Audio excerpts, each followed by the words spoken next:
Hey, what's up everybody? Hammerheart Metal Reviews here, back once again. Like I promised, you're getting 2 videos today, doing another discography countdown of one of my favorite bands, another band that only has 5 albums, so it's not going to be too crazy long of a video, but I can't do these without talking about one of my favorite bands, and one of my all-time favorite Canadian bands today, Woods of Ypres. Fucking legends. David Gold was absolutely amazing. He was taken from us way too early, very fucking sad, but the mark he left on the metal world, and especially in Canada, fucking unmatched. Like, this guy is just a legend. I absolutely love Woods of Ypres. Kind of play a blend of like black metal and doom metal, kind of made it their own sound over time, and they've just inspired so many other bands, and they're fucking amazing. If you've never heard them, please go listen to Woods of Ypres. And I'm just gonna get into my list, count down from my least favorite to my favorite. Coming in at number 5 is their 4th album, Woods 4, the Green Album. This is probably their doomiest album. There's not that much black metal left in there, still a tinge of it, but this is a very doom-oriented album. And putting it last does not mean that I don't like this. I do still really like this album. I do think it's a little weaker than their other ones, but it's still fucking great. I Was Buried in Mount Pleasant Cemetery. How fucking good is that?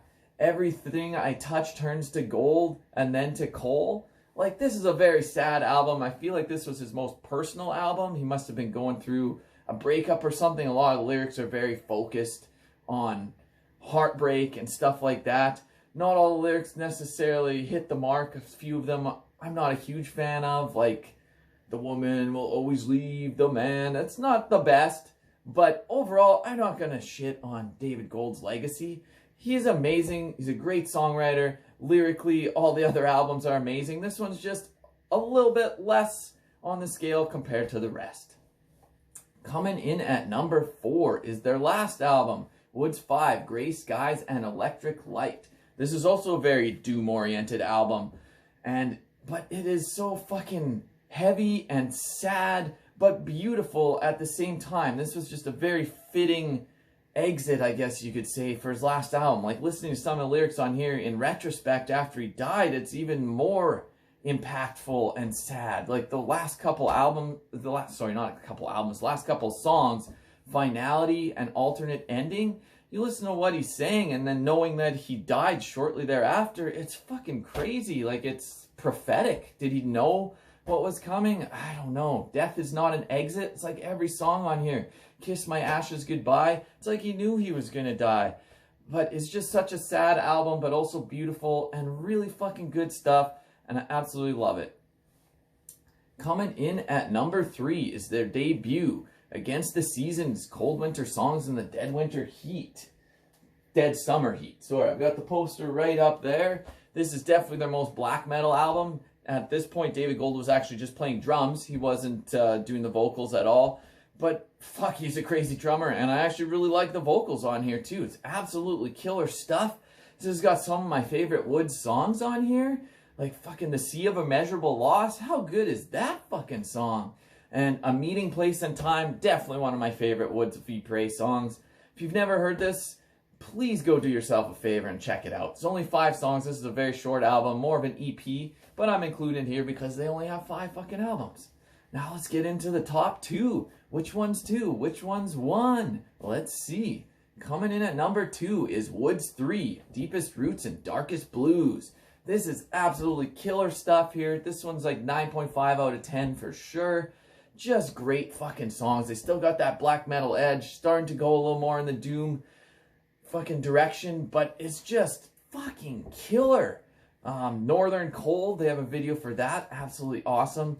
Thrill of the Struggle. December in Windsor is a nice, like, acoustic fucking song that's just absolutely beautiful. What the fuck? Your Ontario Town is a Burial Ground. Great catchy fucking song. Like, they just know how to write catchy fucking songs.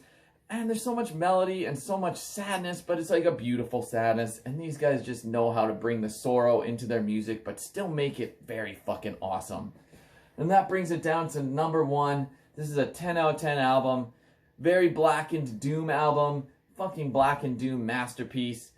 There's been many people that have probably tried to copy this sound, but no one quite pulls it off the same level that Woods did here. And this is their second album, Pursuit of the Sun and Allure of the Earth.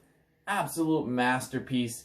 There's some such like heavy, sad songs on here, but they're so good. Allure of the Earth, fuck. Ghosts of Summers Past, these are just like really slow, doomy songs. His vocals sound so painful, but it's so fucking good. There's so much emotion in these. And then he's still got some fucking really killer black metal songs on here too, like Dragged Across a Forest Floor. The last song, End of August, absolutely fucking amazing. I love that drum beat and the guitar riff. Oh, just so fucking good. Every time it's the end of summer, I listen to that song because it's just so fitting. This is just a masterpiece album, and if you've never heard it, please go listen to it. Anyways, let me know down below what your favorite Woods of Ypres album is. What's your least favorite? Give me a like. Give me a subscribe. More content coming your way soon. Until then, Hammerheart Metal Reviews out!